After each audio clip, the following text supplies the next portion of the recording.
काम करते रहिए जाति बिंदी रखेगा ताई बिंदी रखिए सीताराम सीताराम सीताराम करिए जाति बिंदी रखेगा ताई बिंदी रखिए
सीताराम सीताराम सीताराम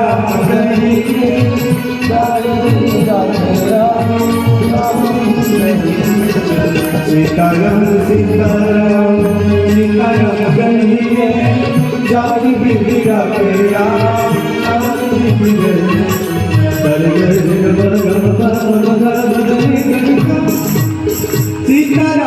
सीताराम सीताराम सीताराम कहिए जाति बिगड़ा तेरा जाति बिगड़ा सीताराम सीताराम सीताराम कहिए जाति बिगड़ा तेरा जाति बिगड़ा सीताराम सीताराम सीताराम सीताराम सीताराम कहिए जाति बिगड़ा तेरा जाति बिगड़ा सीताराम सीताराम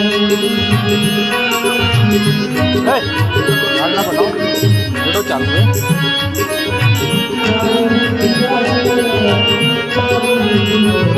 सीताराम सीताराम सीताराम कहिए जाति बिगड़ा तेरा जाति बिगड़ा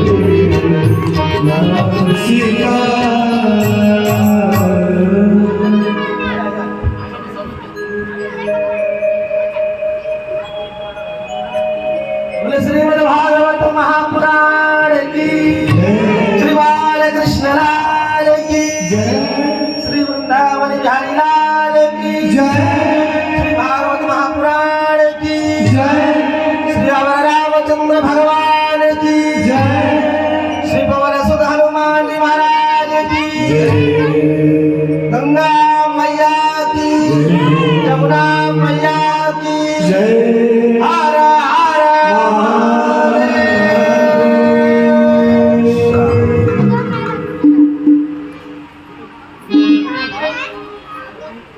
परम मंगलमय श्रीमद् भागवत भगवत स्वरूप श्री बालकृष्ण लाल के चरणों में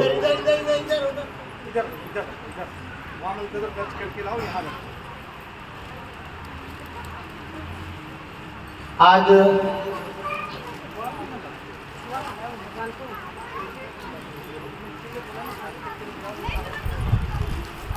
बेटा गंद किधर चले वो लड़का लगा देगा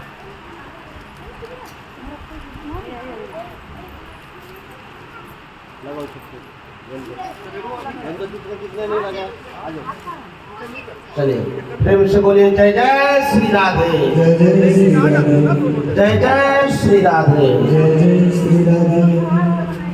और कल हम लोग श्रवण किए कि महाराज मनु की पुत्रियों का वर्णन सुने और हम आप महाराज मनु के 2 पुत्र थे जिनका नाम था, बेटा ग्लास है ग्लास। बड़े का नाम था प्रिय उत्तानपाद और छोटे का नाम था प्रियव्रत। आवाज छोड़ो। तो महाराज मनु अपने बड़े पुत्र को जो है गद्दी पर बिठा करके और भोजन करने चले गए और महाराज उत्तानपाद की 2 रानियां थी, एक का नाम सुरुचि था और एक का नाम सुनीति था। सुनीति की और सुरुचि को एक पुत्र भी हुए। सुनीति के पुत्र हुए परम भागवत महाराज ध्रुव और सुरुचि के जो है पुत्र हुए उत्तम। सुरुचि और सुनीति का तात्पर्य क्या है? सुरुचि और सुनीति, सुरुचि और सुनीति का तात्पर्य हमको समझना चाहिए। जो अपनी नीति है, जो अपना विचार है और अपने नीति और अपने विचार में जब हम अपना काम करते हैं तो उसको कहते हैं सुरुचि। हमको बड़ों का सलाह लेना नहीं, हमको किसी ज्ञानी संत का, अपने गुरु का सलाह मानना नहीं, तो वो अपनी सुरुचि होती। नहीं हम जो कहेंगे वही।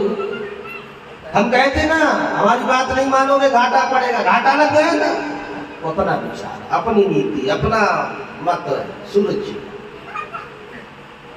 और सुनीति का मतलब होता है जो सुंदर नीति, सुंदर नीति।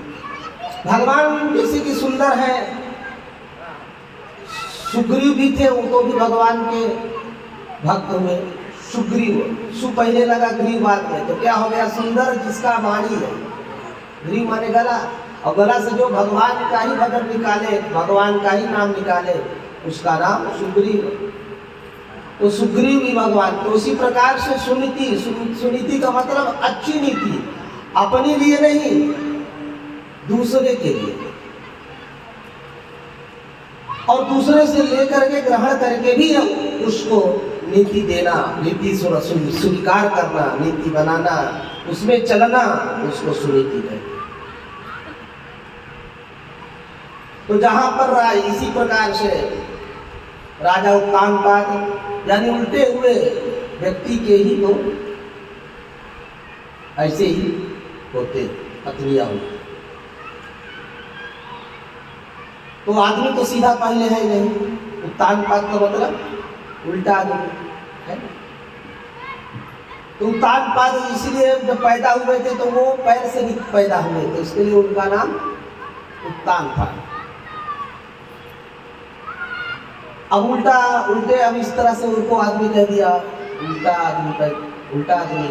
अब उल्टा आदमी को भी अब 2 उसकी पत्नियां, जो उसके 2 विचार, सुनीति और सुरुचि। तो संतों ने कहा, बाबा गोस्वामी तुलसीदास जी भी कहते हैं कि जहाँ सुमति तहाँ संपत्ति नाना, कुमति तहाँ विपत्ति निदाना। जहाँ सुमति तहाँ संपत्ति नाना, जहाँ कुमति तहाँ विपत्ति निदाना। जहाँ सुमति तहाँ संपत्ति नाना, जहाँ कुमति तहाँ विपत्ति निदाना। जहाँ सुमति तहाँ, जहाँ सुंदरवती होती है वहां पर क्या होता है? आनंद रहता है ना। और जहाँ अपनी मति रहती है वहाँ खटपट होता है। तो उसी प्रकार से राजा उत्तानपाद के घर में प्रारंभ हुआ। अब सुरुचि का मत चल गया, राजा उसी में प्रभावित, जो ज्ञान की रीत देना है उसमें राजा को अच्छा ही न लगे, तो सुरुचि पर प्रेम बढ़ा और सुनीति पर जो है प्रेम कम हुआ। और सुरुचि जो है धावा बोल दिया उत्तान पात को, नहीं मैं विचार, मेरा बात, मेरी सब कुछ। अब एक दिन महाराज ध्रुव सोचे कि बचपन में 5 वर्ष के थे, उत्तम भैया बैठा है, हम तो बड़े हैं, हम भी जाके बैठे। उत्तम भैया राजा के गोद में बैठा है, हम भी जाके बैठे। जैसे ध्रुव बैठने के लिए राजा के गोदी में बैठने के लिए कोशिश किया, उसी समय सुरुचि ने डांट फटकार के भगा दिया। बोला तू बैठेगा है, तू बैठने के लायक है क्या? तू जब तक मेरे कोख से जन्म नहीं लेगा तब तक तू महाराज के गोदी में नहीं बैठ सकता, निकल भाग यहाँ से। तो उसी प्रकार से फटकार करके सुरुचि भगा दी। महाराज इस पर कुछ भी बोल भी ना सके, क्योंकि जहाँ अगर कुछ महाराज बोलते तो वहाँ पर महाराज को फिर सुनना पड़ता, तो इसीलिए वहाँ पर महाराज कुछ बोले नहीं। और बेटा ध्रुव जो है कांपता हुआ, हाथता हुआ माता सुनीति के पास पहुंचा, रोते रोते, क्या बात है बेटा? माँ मैं पिताजी के गोदी में बैठने के लिए उत्सुक था, परंतु विमाता ने बैठने नहीं दिया और कहा कि पहले तू जब तक मेरे कोख से नहीं जन्म लेगा तब तक तू बैठ भी नहीं सकता, इसलिए भाग यहाँ से, भगा दिया हमको विमाता। पुत्र अपना अपमान समझ गया, परंतु माता इसका भेद तुरंत कुछ भी नहीं माना। हाँ बेटा तू अभी अधिकारी नहीं है, राजा भगवान का स्वरूप होता है और भगवान के पास बैठने का अधिकार भक्त को होता है कब? जब तक तपस्या करना पड़ता। ऐसे थोड़ी राजा भगवान के पास बैठ सकते। तो अच्छा, तो फिर माता मुझे करना क्या है? करना है अगर तू, पर अगर भगवान के चरणों में बैठना चाहता है तो जाके भजन कर। कहाँ भजन करूं? एकांत में, जहाँ एकांत में किसी से कोई बाधा ना हो, वहां पर जाकर के बैठे भजन करो।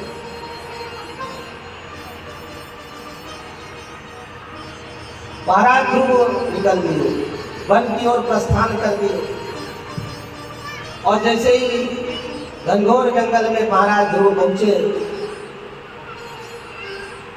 अब नारद जी महाराज देखने लगे। वहां बिना बुलाए नारद जी महाराज प्रकट हो गए। नारद जी महाराज सोचे कि बताओ ये छोटा सा नन्हा सा बालक यहाँ हिंसक पशुओं के बीच में घनघोर जंगल में न जाने क्या कर रहा है। और इस प्रकार से नारद जी महाराज ने कहा चल करके देखना चाहिए। नारद जी महाराज बालक के पास गए, कहाँ भ्रमण कर रहे हो बेटा? मुझे भगवान से मिलना है। भगवान से मिलना है तो भगवान तो ऐसे मिलते नहीं है। जाओ घर जाओ और खेलो पढ़ो, अभी तुम छोटे हो, नन्हे हो, भगवान ऐसे नहीं, मुझे भगवान से मिलना है। भगवान के लिए मैं तपस्या करने के लिए मैं आया हूँ। जब तक भगवान से मैं मिल नहीं लेता तब तक मैं यहाँ से जाने वाला नहीं हूँ। ये मन में विचार उस बालक के दृढ़ संकल्प।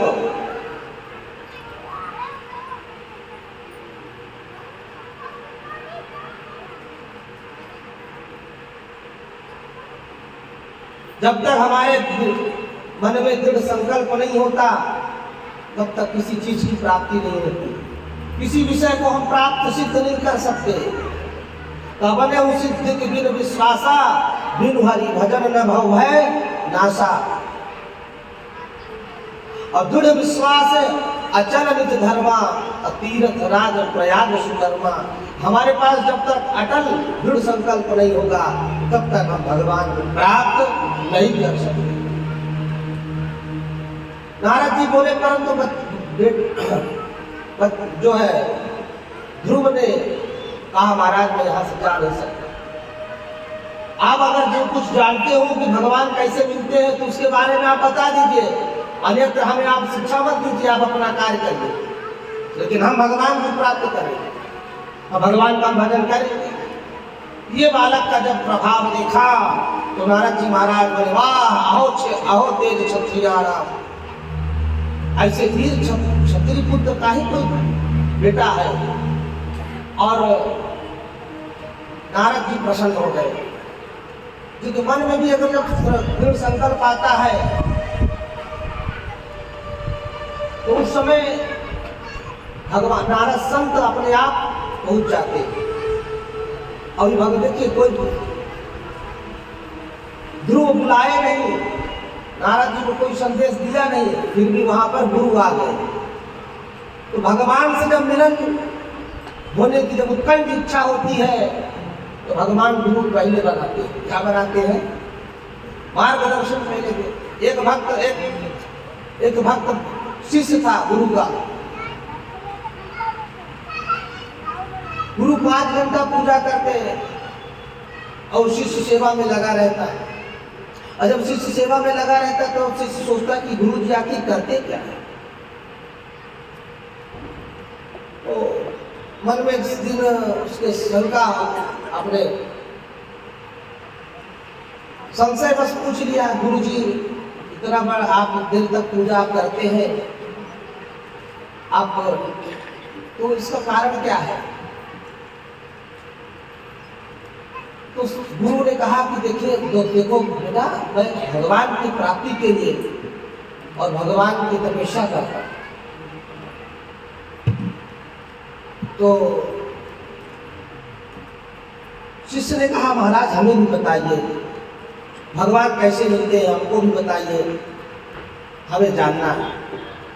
गुरु ने कहा बेटा तुम अभी अपने शिक्षा पर ध्यान दो, अभी तुम्हें ये सब बातों की जरूरत नहीं है।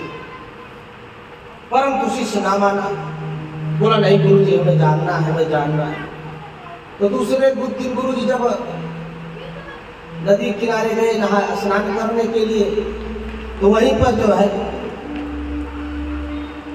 शिष्य को ले गए और पानी में डुबा दिया, बाल पकड़ कर अपने नीचे डुबा दिया और कम से कम से 2-3 मिनट तक उसी पानी में डुबाए रहे। अब इधर शिष्य की हालत खराब हो गई कि सांस लेने न पाया, छटपटाहट इतनी जोर से लगता है अभी हम मर जाएंगे। तो हाथ पैर चलाने लगा, गुरु जी निकालो निकालो, तो गुरु जी पकड़ के निकाले। तो गुरु जी बोले क्या हुआ? बोला गुरु जी अगर आप नहीं निकालते तो मैं मर गया होगा। तो बोले क्यों? बोले ये कुलाहट थी मेरे अंदर, सांस ही नहीं ले पा रहा था, बड़ा विकल हो रहा था।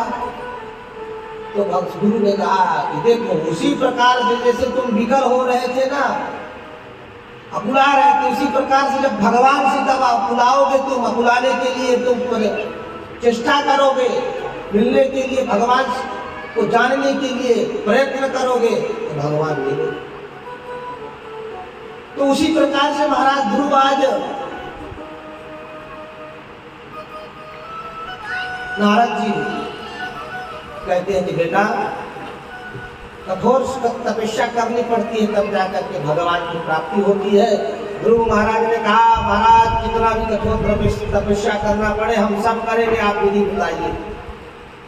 नारद जी ने मंत्र दिया और विधि बताई। देखो 3 दिन आज बढ़ार कर लो, उसके 3 दिन बाद कुछ नहीं, और फिर इसके बाद 3 दिन के बाद फिर फलाहार करो, और इसके बाद फिर क्रम आगे बढ़ाओ, फिर 3 गुना 9 दिन तक कुछ खाओ, फिर 9वें दिन खाओ, फिर उस तरह से ऐसा फलाहार के बाद फिर जलाहार करो, जलाहार के बाद फिर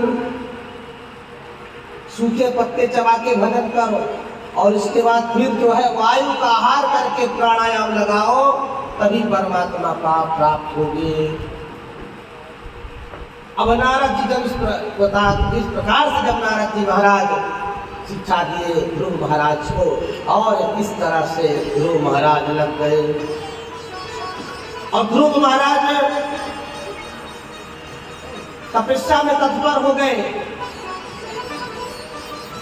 6वें महीने में महाराज ध्रुव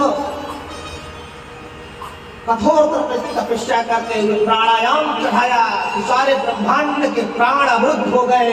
सारे ब्रह्मांड के देवता त्राहि त्राहि करने लगे। कभी लोग में सारी जो है प्राणी जीव सब त्राहि त्राहि करने लगे। देवता भगवान के पास पहुंचे, स्तुति करने लगे कि महाराज रक्षा करिए, नहीं तो प्राण अवरुद्ध हो जाएंगे सबके।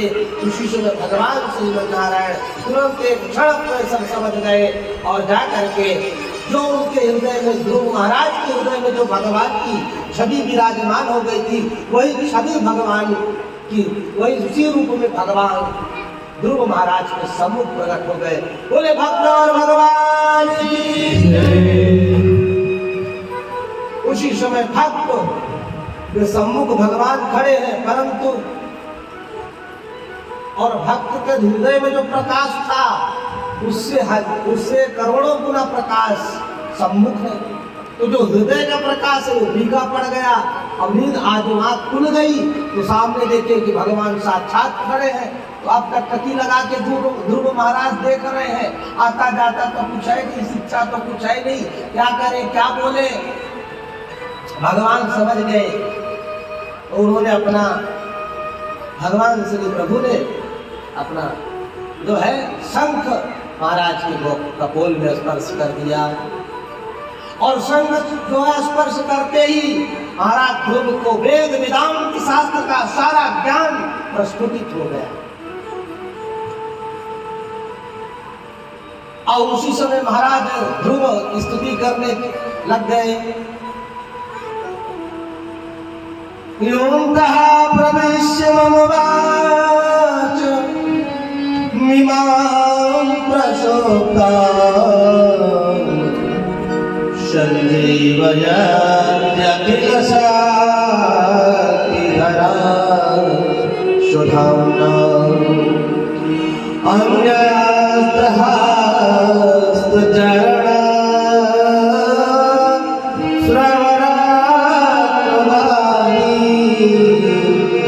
प्राणान्नमो भगवते पुरुषाय तुभ्यं।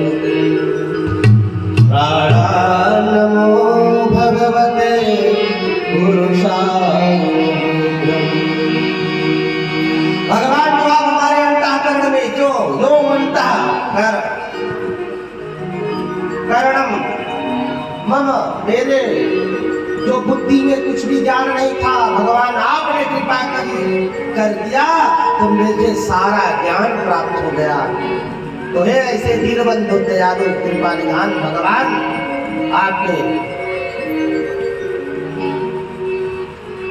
आपकी जय हो जय हो।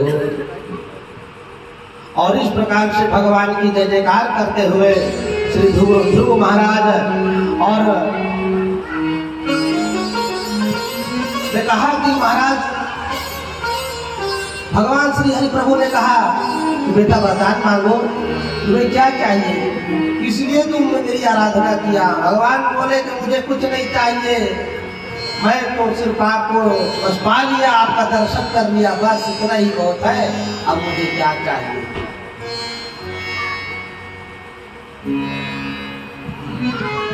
तो इस प्रकार से भगवान ने कहा ध्रुव तुम जो है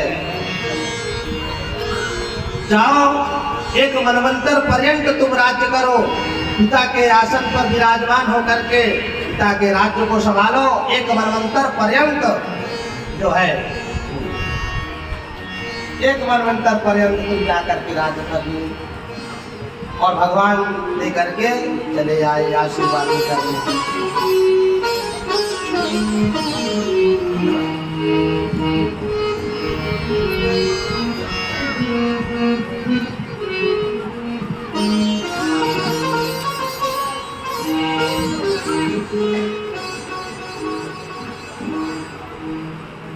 श्री भाग्य बिहारी लाल की जय। श्री वृंदावन बिहारी लाल की जय। महाराज ध्रुव जो है अपने अब नगर चलते हैं। अपने नगर पहुंचते समय ही अब मान देखिए भगवान की कृपा, नगर पहुंचते समय सारा नगर स्वागत के लिए खड़ा है।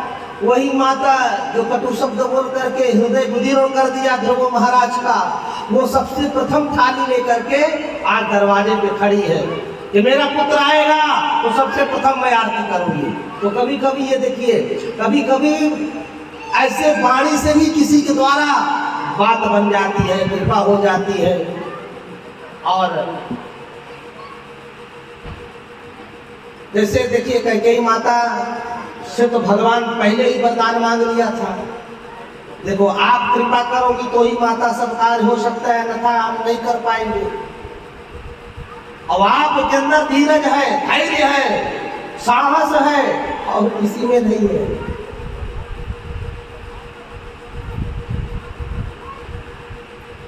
देखिए इसीलिए भगवान महाराज दशरथ जी के 3 पत्नियां है ना, ज्ञान, कर्म और धैर्य, ये जो 3 प्रकार की जो देवियां हैं यही बन करके महाराज दशरथ की देवियां बन करके। तो इसलिए कैकेयी माता की कृपा से भगवान जो है बन हो गए और इस तरह से समस्त वन में जाकर के सभी ऋषि मुनियों का कल्याण करके, दैत्यों का वध करके और इस प्रकार से भक्तों को भगवान ने पतित किया, यानी कि उनको पावन किया। जो पतित लोग थे उनका राक्षस लोग थे उनको भगवान उनका उद्धार कर। तो कहने का तात्पर्य है कि माता कैकेयी से बड़ा प्रेम जो है भगवान का कोई प्रेमी नहीं हुआ। माता कैकेयी जिस प्रकार से अपने पुत्र राम को हृदय में धारण करती थी, भरत को भी नहीं धारण किया था। और इसी प्रकार से परंतु भगवान को जो यश मिला वो यश देने का काम सिर्फ माता कैकेयी का। इसीलिए आज यश देने का काम गौरव को मिला है, वो सुरुचि ने किया, तो उस प्रथम दरवाजे पे खड़ी है। महाराज ध्रुव आए, स्वागत हुआ और पूरे नगर में हर्ष उल्लास से महाराज का स्वागत किया। और 5 वर्ष की अवस्था में जो भगवान को प्राप्त कर ले, ऐसा गौरव ये भारत का इतिहास है। समय अनुसार राज्यासन आरूढ़ हुए और इस तरह से प्रहलाद जी महाराज, ध्रुव महाराज के कई पुत्र हुए और उत्तम के भी पुत्र हुए। एक दिन उत्तम यक्षों से मारे गए और जो है महाराज ध्रुव जा करके कई यक्षों का वध कर दिया। और वहाँ पर भगवान स्वयं मनु महाराज प्रकट हो गए और मनु महाराज ने कहा, बेटा नायक मार्गो ही साधु नाम है, ये अपना काम नहीं है महाराज, बंद करो और इनका उद्धार करो। और इस प्रकार से जो है युद्ध बंद किया। कुबेर यक्षों के देवता स्वामी कुबेर प्रकट हुए और अभी आशीर्वाद दिया कि आपने युद्ध बंद कर दिया, लाखों को आपने प्राण दान दे दिया महाराज, इसलिए हम प्रसन्न होकर के आपको आशीर्वाद देते हैं कि आपको सर्वोत्तम पद की प्राप्ति होगी, ये मेरा आशीर्वाद है। इस प्रकार से जो है ध्रुव महाराज को सर्वोत्तम प्रदान पद प्राप्त हुआ। और जब ध्रुव महाराज जाने लगे तो मृत्यु स्वर्ग धाम जब जाने लगे तो मृत्यु देवी आई। मृत्यु देवी ने कहा, मुझे मरण किए आप नहीं जा सकते। परंतु ध्रुव महाराज ने कहा, देवी मुझे तुम जैसे ही नमस्कार किया उसी समय भगवान उसके पैर पर, ध्रुव महाराज उसके पैर पर चरण रख करके और आरूढ़ होकर के और चल दिए। पार्षदों से पूछे हमारी माता कहाँ है, तो पार्षदों ने कहा महाराज जैसे आप जैसे जब पुत्र किसी कुल में जब जन्म लेता है तो न जाने कितने पीढ़ियों का उद्धार हो जाता है। तुमसे पहले तो माता वो जा रही है, देखिए इस प्रकार से जो है माता सुनी थी तो पहले ही रथ में बैठ करके वो परम धाम को जा रही थी। इस प्रकार से ध्रुव महाराज का ये चरित्र हम सबको आज यही शिक्षा देता है कि देखिए कि अगर अपने बालक को सर्वप्रथम बचपन से ही शिक्षा देना चाहिए, संस्कार की शिक्षा देनी चाहिए और संस्कार का बीज बोने का काम करना चाहिए। तो न जाने और इससे इस प्रयास से देश का पहले तो अपने गांव का, इसके बाद फिर नगर का, हो सकता है अपने जिला का, हो सकता है अपने राज्य का और हो सकता है अपने देश का कोई कल्याण कर सके। तो ऐसे ऐसे ही संस्कार और इस तरह से इस शिक्षा से अवश्य ही सबको लाभ होगा, इसमें कोई संदेह नहीं है। तो ये ध्रुव महाराज का चरित्र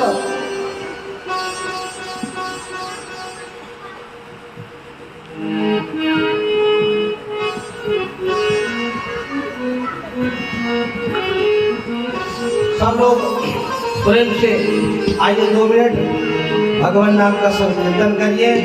ध्रुव महाराज ईश्वर से करते जरा प्यार,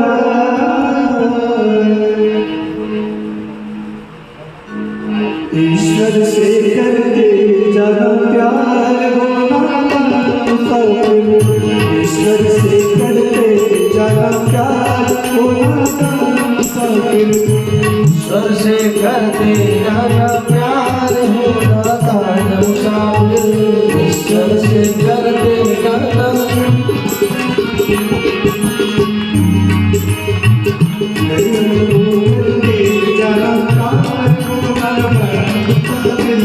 भैया को करते जाना पार होना मुसाफिर, ईश्वर से करते जाना प्यार होना मुसाफिर, ईश्वर से करते जाना प्यार होना मुसाफिर, ईश्वर से करते जाना प्यार होना मुसाफिर, ईश्वर से करते जाना प्यार होना मुसाफिर, ईश्वर से करते जाना प्यार होना मुसाफिर, ईश्वर से करते जाना प्यार होना मुसाफिर।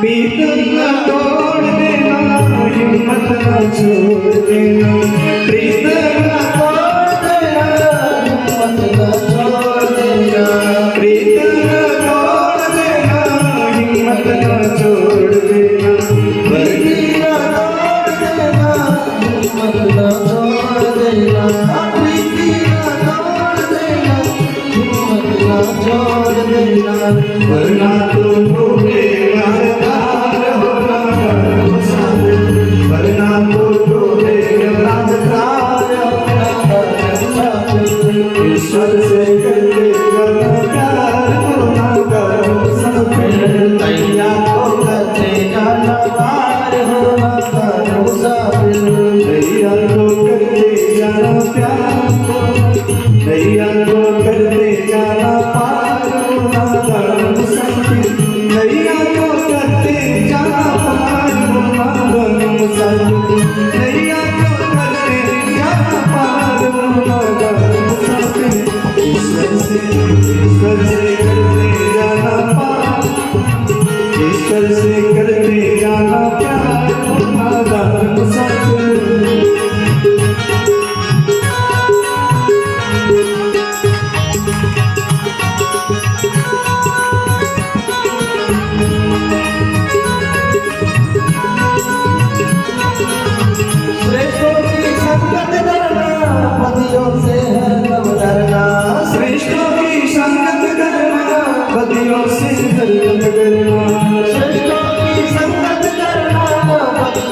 हरदम डरना। श्रेष्ठों की संगत करना, बदियों से ताली बजाइए, ताली बजाइए। जीते जी तुम करना उपकार होगा मुसाफिर। तालियां बजाइए। ईश्वर से करते जाना प्यार होगा मुसाफिर। ईश्वर से करते जाना प्यार होगा मुसाफिर। या तो घर में जाना पार होगा मुसाफिर। नैया तो करते जाना पार होगा मुसाफिर। नैया तो करते जाना पार होगा मुसाफिर। नैया तो करते जाना पार होगा मुसाफिर। ईश्वर से करते जाना प्यार होगा मुसाफिर।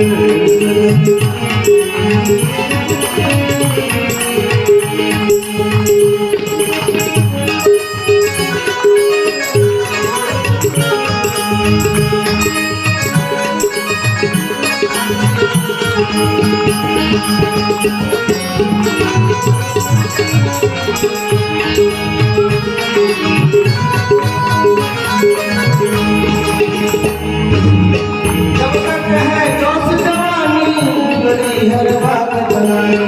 जब तक है जोश जवानी, बिगड़ी हर बात बनानी। जब तक है जोश जवानी गली हर बात बनानी। जब तक है जोश जवानी, बिगड़ी हर बात बनानी। होने न पावे अत्याचार होना खान मुसाफिर। होने न पावे अत्याचार होना खान मुसाफिर। नशा तो करते जाना पार होना खान मुसाफिर। नैया तो करते जाना पार होना खान मुसाफिर।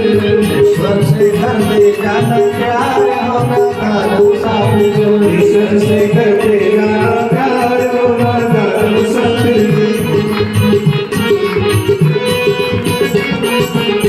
नैया तो करते जाना पार होना खान मुसाफिर। नैया तो करते जाना पार होना खान मुसाफिर। ईश्वर से करते जाना प्यार होना खान मुसाफिर। ईश्वर से करते जाना प्यार होना खान मुसाफिर। ईश्वर से करते जाना प्यार। जय जय श्री राधे श्याम। ध्रुव महाराज परम पद को प्राप्त हुए और इस तरह से श्री परमहंस शिरोमणि सुखदेव महाप्रभु कहते हैं कि श्री राजन, अब तुम महाराज प्रियव्रत के वंश का विस्तार सुनो। चूंकि इनके वंश का विस्तार भी बहुत ही पवित्र है, ध्रुव महाराज की तरह ही इनका भी वंश बहुत ही पावन है। महाराज प्रियव्रत के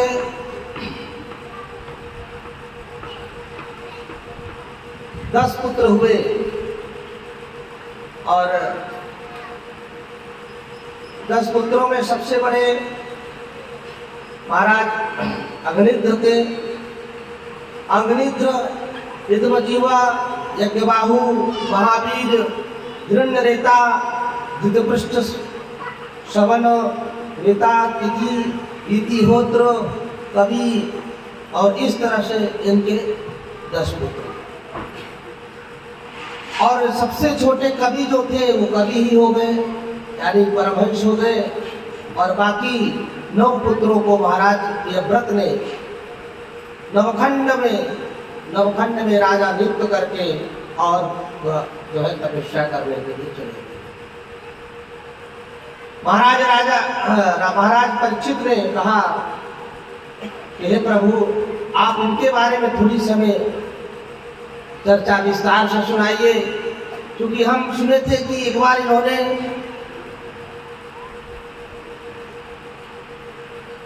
इन्होंने अपना रथ दौड़ाया था सागर में, तो इसीलिए महासागर जो है, तो एक बार सुखदेव महाप्रभु कहने लगे कि फिर राजन सुनो, महाराज प्रियव्रत जब राज्य आरूढ़ हो गए तब इन्होंने सोचा कि हमारे जो लोग हैं, प्रजा है, ये दिन में काम करते हैं और रात को सो जाते हैं, और घराटे बजाते हैं तो रात भी व्यर्थ कर लेते हैं। तो इसलिए रात सोना नहीं चाहिए, यानी उसका उद्यम नहीं करते, परिश्रम नहीं करते। इसीलिए उन्होंने सोचा कि मैं ऐसे तेजोमय रथ का निर्माण करूंगा और इस तरह से जो है रात होने ही नहीं दूंगा, और तेजोमय रथ पे बैठ करके निकल पड़े। और इस तरह से जो है उन्होंने पृथ्वी मंडल में घूमा तो जो है 4 बड़े बड़े महासागर उत्पन्न हो गए। महाराज ब्रह्मा जी कहने लगे कि बेटा, ये सब तुम्हें कार्य करने का संकल्प नहीं लेना चाहिए, क्योंकि दिन बनी है तो लोगों को कार्य करने के लिए बनी है, परंतु ये रात भी बनी है तो आराम करने के लिए बनी है।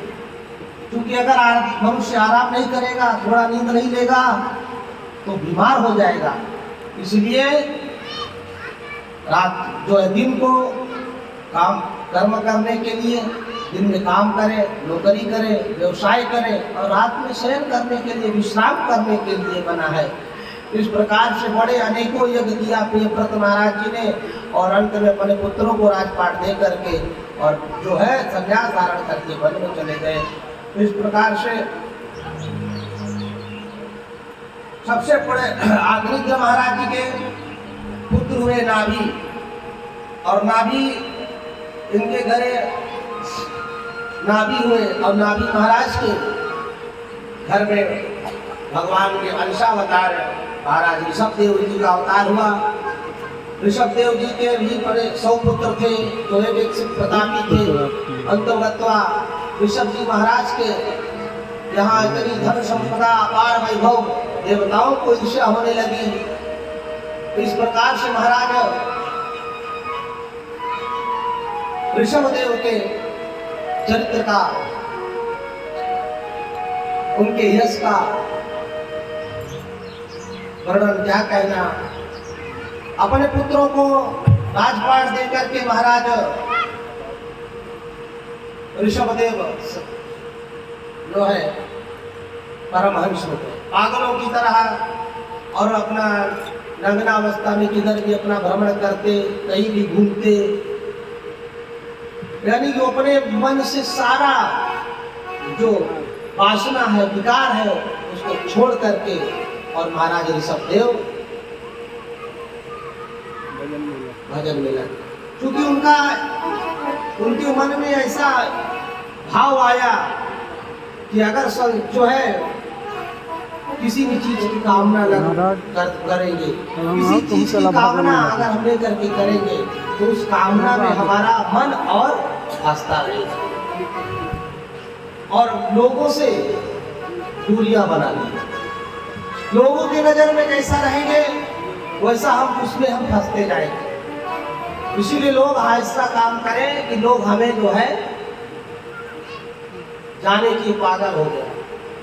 इसीलिए पागलों की भांति लोग भी कहते हैं पागल बाबा आ गया, भागो भागो पागल बाबा आ गया। तो इस प्रकार से सब विचार करके जो है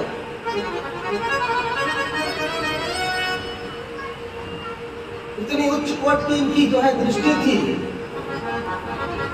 नवनिधि और अष्ट सिद्धि आकर के हाथ जोड़ दिया, महाराज आप आज्ञा करें तो हम आपकी सेवा में लग जाए। ऋषभदेव महाराज ने कहा नहीं, कोई जरूरत नहीं है, आप अपने कार्य में लगो, हमें अपना काम करने दो, हमें लगे रहने तो हमें कोई आवश्यकता नहीं है आपकी सिद्धियों का और आपका।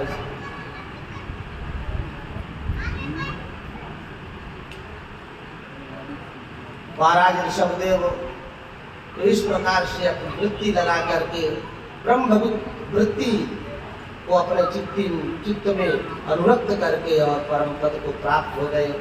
और उन्हीं महाराज के जो सबसे ज्येष्ठ पुत्र भरत जी महाराज को राज्यारूढ़ राज्य सत्ता प्राप्त हुई।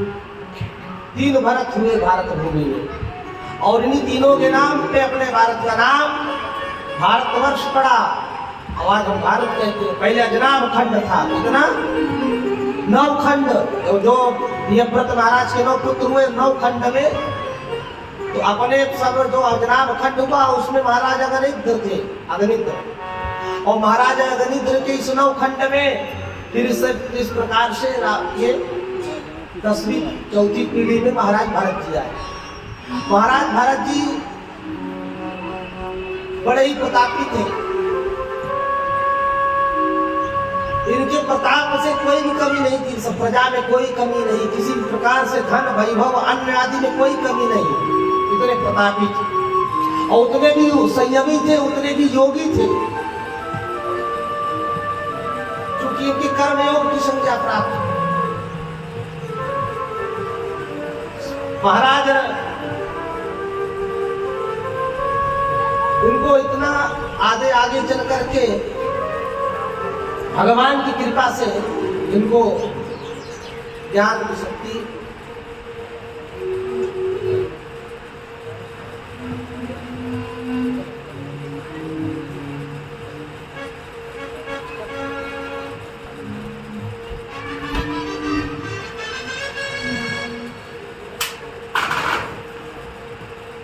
बोले बाके बिहारी लाल की जय। महाराज भरत ये ज्ञान योग की शक्ति प्राप्त किया। महाराज राम के भरत, भगवान राम के भरत भक्ति योग का अधिकार प्राप्त किया और अधिकारी हुए। और शकुंतलानंदन भरत ये कर्म योग के अधिकारी पर अधिकार प्राप्त किया। तो इस तरह से इन तीनों भरत के नाम पर इनके पुत्र आज प्रताप से अपने अजनाब खंड का नाम भारतवर्ष पड़ा।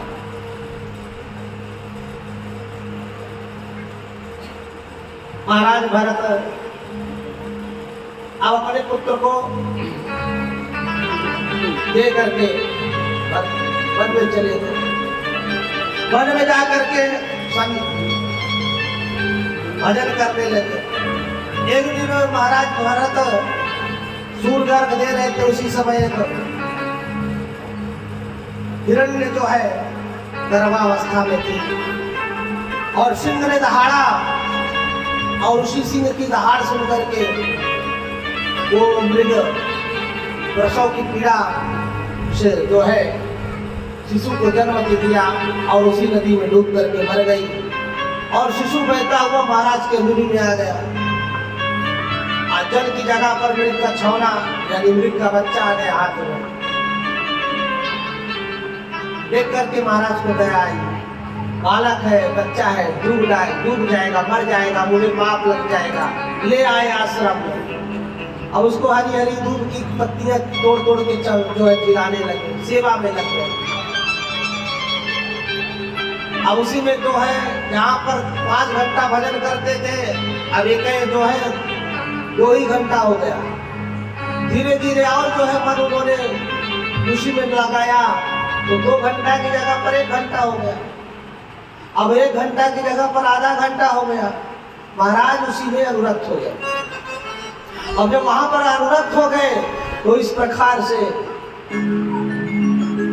एक दिन हिरण का बच्चा बड़ा हो गया। तो सोचे कि अब जाए अपने कुटिया आश्रम से छोड़ दे, बाहर से भी घास काट करके आ जाएगा। परंतु जहाँ पर देखा मार्ग में तो हमारे ही जो जाति के और आदमी जा रहे हैं, तो उसी जाति में जा करके हिरण्य का बच्चा मिल गया, हिरणों के साथ निकल गया। महाराज पागल हो गए, कहाँ गया मेरा बच्चा, मेरा लाला कहाँ गया। और उसी की याद में तड़प गए, प्राणांत हो गया। बच्चा अंते से यामती सागती। अब अंत में जो है जैसे चिंतन करेंगे, नारी का याद करेंगे तो साड़ी पहनना पड़ेगा। इसलिए कहते हैं कि जन्म जन्म मुनि जतन कराई, अंतराम कहीं आवत नाही। जन्म जन्म जतन कराई अंतराम कहीं आवत नाही। जन्म जन्म जतन कराए अंतराम कहीं आवत नाही। अंतराम कहीं आवत नाही। अंतराम कहीं आवत नाही। जन्म जन्म जतन कराए जन्म जन्म जतन कराए जन्म जन्म जतन कराए आवत नाही।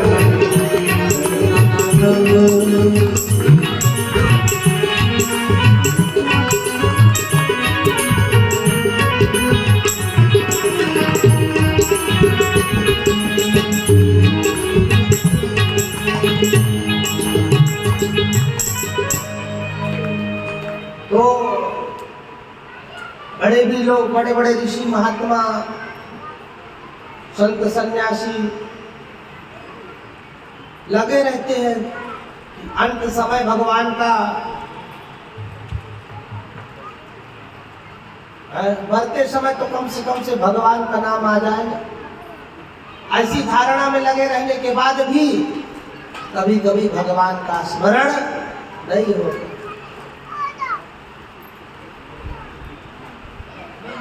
महाराज भरत शरीर छोड़ा तो मृग का या जो है मृग का स्मरण किया तो मृग योनि में जाना पड़ा। कौन सी योनि में जाना पड़ा? मृग योनि में जाना पड़ा। और मृग योनि में जा करके उन्होंने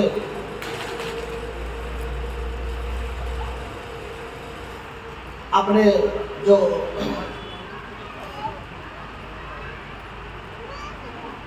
अपना प्रारब्ध था और प्रारब्ध का भोग किया। धीरे धीरे वो शरीर छोड़ दिया और पुनः एक ब्राह्मण के घर में जड़ भरत जी महाराज का जन्म हुआ। धीरे धीरे बड़े हुए, 7-8 वर्ष के हो गए जड़ भरत जी महाराज। अब भरत जी महाराज 7-8 वर्ष के हो गए तो पिताजी जो है शिक्षा का उपदेश देने लगे, बेटा पढ़ो। और पढ़ने के बाद महाराज जब पढ़ाते कि बेटा गायत्री मंत्र तो याद करो, बड़े हो गए तो पिता जो है रटाते, परंतु महाराज के ऊपर कोई फर्क नहीं पड़ता। 108 बार रटा डाली परंतु वो पढ़े नहीं। और ऊपर से कहते पिताजी जो है बिल में 9,999 चिट्ठियां घुस गई।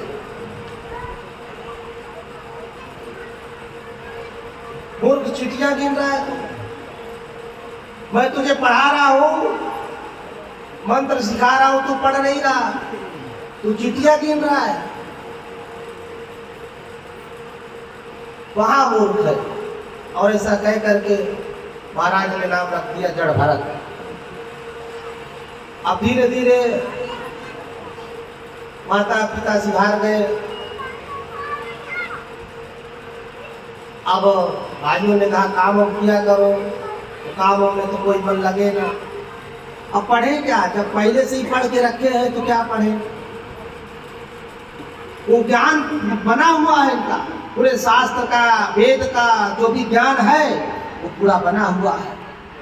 वो विस्मरण नहीं हुआ है। भगवान की तपस्या के प्रभाव से उनका जो ज्ञान आदि सब है भरा पड़ा है, उसी तरह से मन में रखा है, बुद्धि में भरा हुआ है। कुछ सिर्फ प्रारब्ध ये था कि जो है उस हिरण के बच्चे से जो उनका प्रेम हुआ, उसमें ममता हुई उनकी, और उसी ममता का कारण ये हुआ कि उसमें जो है वो पशु योनि में जाना था। क्योंकि किसी जीव का हम उपकार करते हैं, परंतु उस जीव में हमको उतना दिन तक उतना समय तक रहना इससे तो नहीं चाहिए हो पाता, मालूम जब है तक उसका कल्याण न हो जाए। अब जैसे ही ना वैसा छोड़ देता। वो बच्चे अपने हमसे कहा अपने कार्ड करे नहीं नहीं मत करो, पशुओं की झुंड में चला गया, फिर उनमें चिंता क्या करना। छोड़ दो। तो इसी नहीं ये गिर ममता को जाएगा, जब कहते बना काजी लेना महाराज है, कहते जब उसमें हाँ गिर ममता जाएगा, अपना रमाएंगे, रिकॉर्ड करोगे। मोह रमाएंगे, फिर वो अपने पतन का कारण बन नहीं जाएगा। जौन हो रहा ना वो ना यहाँ पर देखिए बहुत से आदमी पशु पालते हैं, परंतु पशु में ममता, भगवान से ममता और छोड़ करके पशु में जब रमाएंगे तो पशु योनि ही बनना पड़ता है। इसलिए अपने सिर्फ उस लायक, उस काम के लिए, उस निमित्त जहाँ इसका परोपकार हो जाए, यहाँ इसका भरण पोषण हो जाए। भाई हमको जीव पर दया भी करना है, ऐसा नहीं कि मुझे जीव पर दया नहीं करना है, हमें जीव मारना है, जीव मारने का भी अपराध है, और जीवों पर दया करना यही हमारी मानवता है। परंतु उसमें ममता मोह लगा करके अपना जीवन क्यों नष्ट करना है। भारत जी महाराज यही संदेश देते हैं कि कम से कम से हम तो भगवान की प्राप्ति के लिए हमने मन लगाया, और फिर इस हमारा ये जो है तुरंत माया आ गई सब। अरे मोह मतलब माया, अब मोह माया जब आ गई हमारे सब, फिर वही हमारे भगवान मानव जो है छूट गए और हमें पशु बनना पड़ा। तो अब हमें क्या चिंता करनी है, अब हमें किस चीज की फिक्र करना है, पढ़ने का, लिखने का, मोह ममता प्रारब्ध है। अब प्रारब्ध पुनः ब्राह्मण का शरीर पाया हूँ, तो अब जो है फिर से भगवान का अंतर्मुखी चित्त को धारण करके और प्रभु को प्राप्त करना है। तो हर समय भगवान धीरे धीरे ज्ञान को प्राप्त किया, और ज्ञान को प्राप्त करके और इस तरह से धीरे धीरे भगवान की कृपा को प्राप्त किया।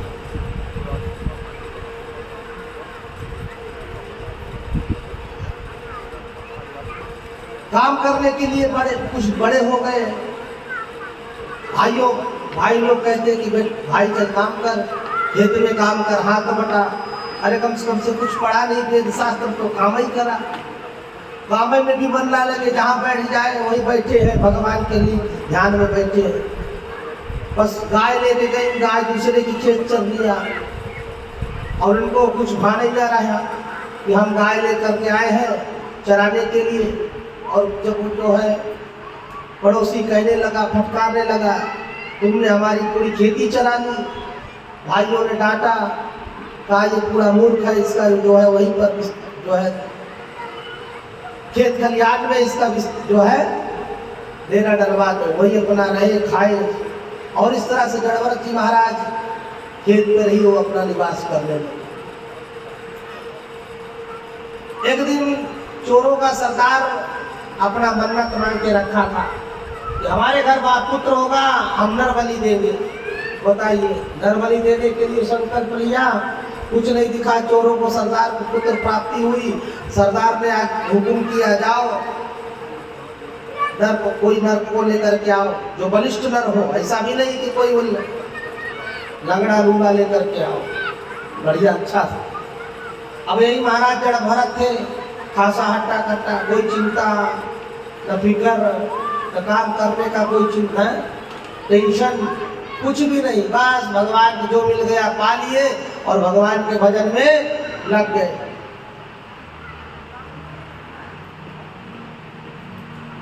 अब इस प्रकार से रात में महाराज बैठे थे, तो चोरों के सरदार आए और कहे बाबा चलो, कहाँ चलना है? हमारे सरदार बनाए बुलाए हैं कि वहाँ पर जो है भोजन का आयोजन कर रहे हैं, और वहाँ पर भोजन का आयोजन रखा है, इसलिए आप चलो पाओ वहाँ पर चलते। अच्छा ठीक है चलते। महाराज गए, बढ़िया स्नान किया और खूब पाया, खीर रबड़ी मलाई पूरी सब पाया, और पाने के बाद महाराज का वस्त्र आदि का वस्त्र पहनाया। अब जैसे चोर सरदार आया और तलवार लाया, बाबा सर नीचे लगाओ, माता के सामने लगाओ। माता के सामने जब सर रखा बाबा ने, ठीक है जो भगवान की इच्छा, शरीर तो है छूट जाएगा, उसको तो छोड़ना ही है। माता के सामने तो बहुत अच्छी बात है, कोई बात नहीं, लगाया। और उसी समय जब लगाया तो जब तलवार जो है सरदार ने तलवार उठाई और जैसे गर्दन पे लगाई, उसी समय भद्रकाली प्रकट हो गई। बोल भद्रकाली मैया की। और भद्रकाली मैया ने वही तलवार छुड़ाई और सभी डाकुओं की गर्दन उड़ाई।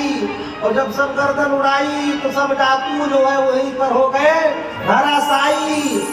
और जो है महाकाली मैया ने कहा बाबा